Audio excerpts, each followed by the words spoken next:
Hello everyone and welcome back to the Great Book of Grudges. My name is Nathan and today we're going to be doing one of the top 5 videos. I haven't done these in a while. We're going to be talking about the races in most desperate need of a rework. For the purpose of this video, we're going to be focusing around the races specifically and not individualized characters. So for example, the High Elves I think are fine as a race. They don't really need a rework, but they do need a little bit of a push towards Tyrion and the other characters to make them a little bit more unique. Whereas Norsca needs a full-fledged rework. It's something for the race and the characters too. So they would obviously be in this list. Spoilers, I guess.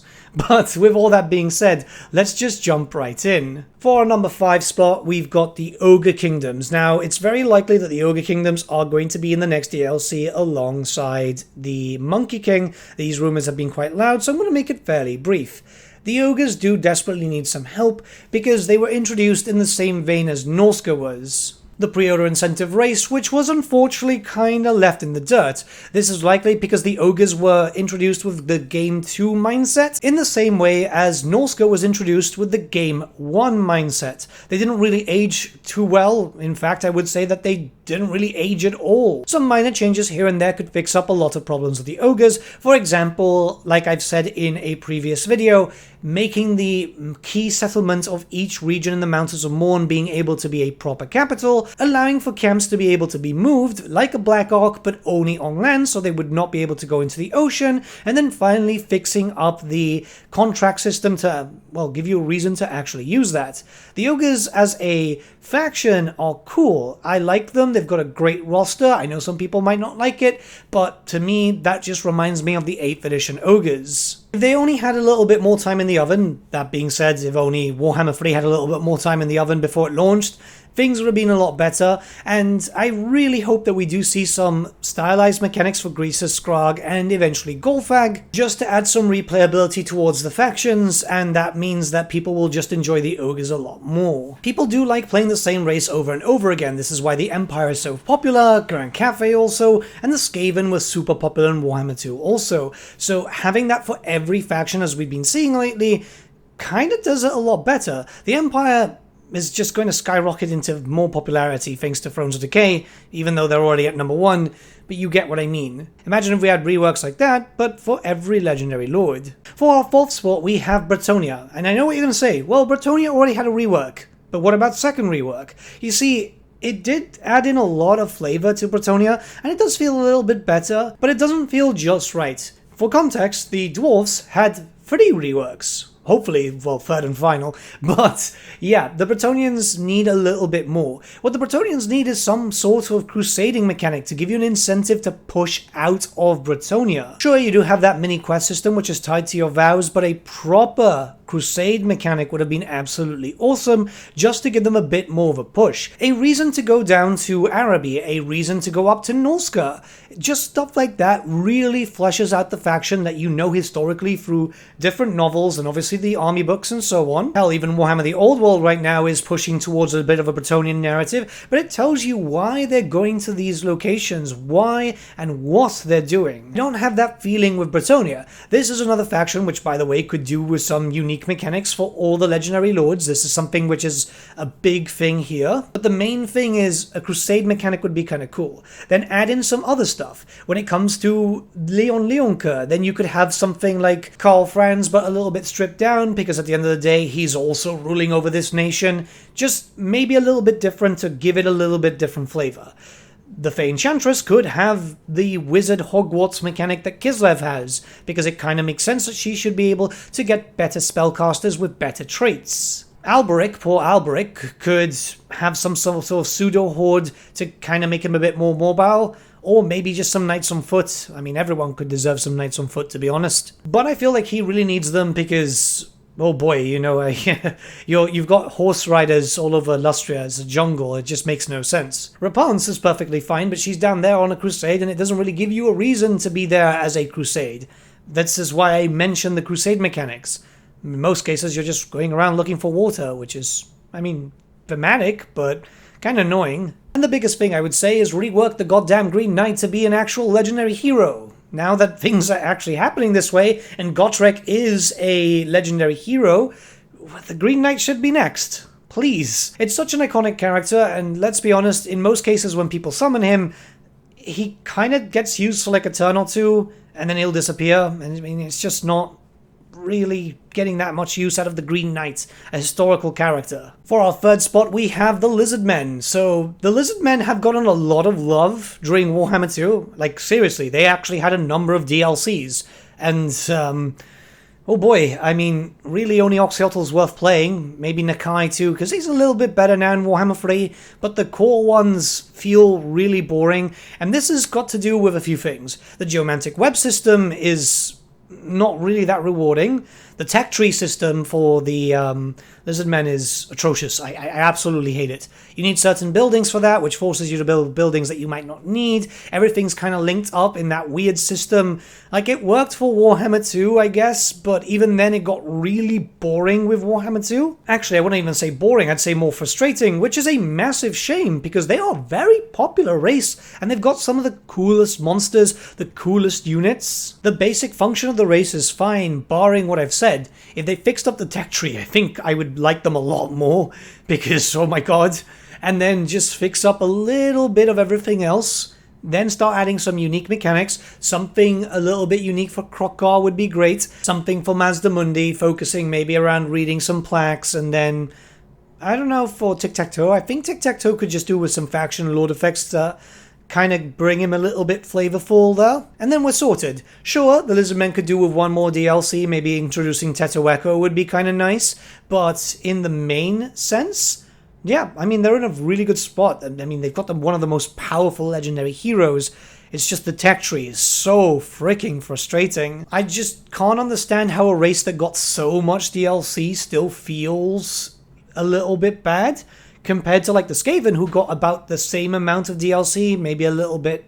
No, yeah, I think actually the same amount. Why are the Lizardmen not in the same section, right? For our number 2 slot, surprise, surprise, the Vampires. The Vampire counts feel so generic. They've had a small update, but that update just kind of put every single bloodline into one location. It doesn't feel like you're playing the Vampire Counts, it just feels like you're playing Vampire Counts Vanilla Ice Cream Edition. The Sylvanian stuff, so the Von Karstein, should have a lot more humans. Vlad should have access to the Elector Count mechanic and also have access to a bunch of state troopers. That would be the same for Isabella too, because, you know, she and him are a package deal. But then, when you start looking towards other factions that might be added in the future, possibly in some sort of DLC, which is hopefully going to be like a Champions of Chaos style DLC for the Vampire Counts, we'd have the Strigoi, the Blood Dragons, the Necrarch, and finally the Lemians all being something really special. That means that the blood system, the blood kiss system, doesn't really work, because you're just getting everyone together, all the toys. They're supposed to be separate factions in the same way as you would have for the Warriors of Chaos with all the different monogod stylings now. Identity is very important, especially for a faction like this, where they are so diverse, going back to the 6th edition styling of the Vampire Counts, which was probably the best interpretation that Games Workshop have ever done. What we are playing right now is more like the 8th edition one, and still very powerful as it stands, because Hex Raves and so on, but it just felt kind of boring to play. Building wise, they're fine. Tech tree, they're fine too, but identity is definitely lost here. We also have 2 necromancer factions, and those should be the vanilla ones in their own right, but maybe with something a little bit different here and there.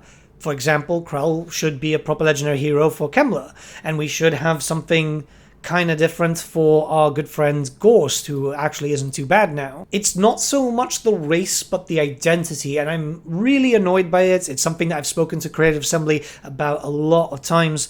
Hopefully we'll get something in the future. Neferata is pretty much a given, but I'd love to see the whole race transformed in the way that we got for Champions of Chaos. It would do them such a good service, and it would add so much replayability to this faction. They're fun, but they just need that little bit extra just to make them really special. When it comes to reworks, like even the Dwarf one, it's really, really good. I know some people were complaining about how they were introduced originally, but if we had just something like that, and then maybe a little bit of the Empire sprinkled in, it would just be perfect. And for our number 1 slot, surprise, surprise, Norska. Norsca is a race which got introduced in Warhammer 1 as the pre-order incentive for Warhammer 2, which means that they were designed as a Warhammer 1 race. They also had a bit of a shit show, which means that they weren't available until the Immortal Empires, so technically they were a Game 1 race because you cannot play them in the Eye of the Vortex campaign. Not that that matters now because you're playing them in the Immortal Empires, but you get what I mean. The race was really thematic for a smaller map. As the map got larger, it was very clear that that race was not there. It was not the ideal situation for them.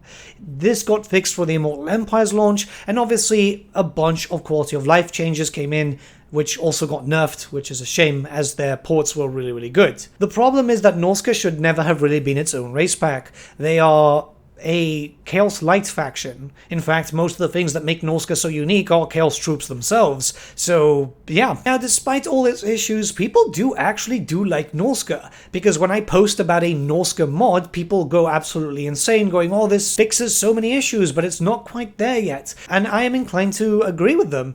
This is a faction that could be made really, really special, a really unique Chaos faction in its own right, because the Norscans aren't just Chaos Warrior Light.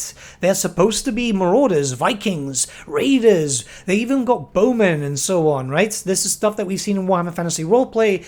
It's stuff that is attached to the IP, yet the identity is lost. And this is the big thing. You might have noticed that I've mentioned identity a lot because it's so important when it comes to Warhammer Fantasy, where it's one world, but so diverse in terms of culture and peoples.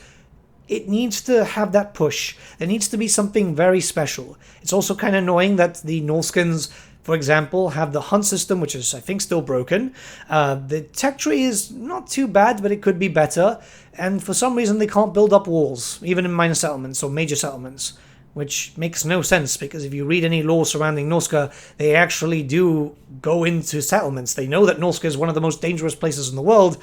They also want to protect themselves. There's also the big issue that the two legendary lords play exactly the same way. Throg and Wulfric are pretty much just identical in terms of playstyle. Throg should be the king of the monsters and have access to all the monsters, you know, lava trolls included for a bit of fun, and focus very heavily on recruiting those. Wulfric should really have the pseudo-horde mechanic because it just makes sense, right? He moves around in that longship and he takes his warriors with him. Thankfully, Creative Assembly have acknowledged that this mechanic actually exists with Thrones of Decay thanks to Malachi, so hopefully we'll see it being used more. It's a very good mechanic that needs to be used with certain characters. I'm not saying everyone, but at least a few that, you know, could do with that mechanic. It just makes sense thematically. I wouldn't say no to another character too with moving Wulfric somewhere else, but time will tell if that can actually happen. But yeah, this is my list. What do you guys think about it? Let me know your thoughts in the comments below. I do apologize if I'm not responding as much lately. By the time that this video should go live, I should be in England. I am going around, I'm going to Warhammer World, I'm going to be meeting up with a few companies too. A bunch of business stuff that, to be honest, I'm hyped for, but I also hate traveling. Train system in the UK is abysmal, put it that way. But yeah, let me know your thoughts in the comments below. Have a great day, everyone, and I'll see you all hopefully very soon, unless I get stabbed in Birmingham.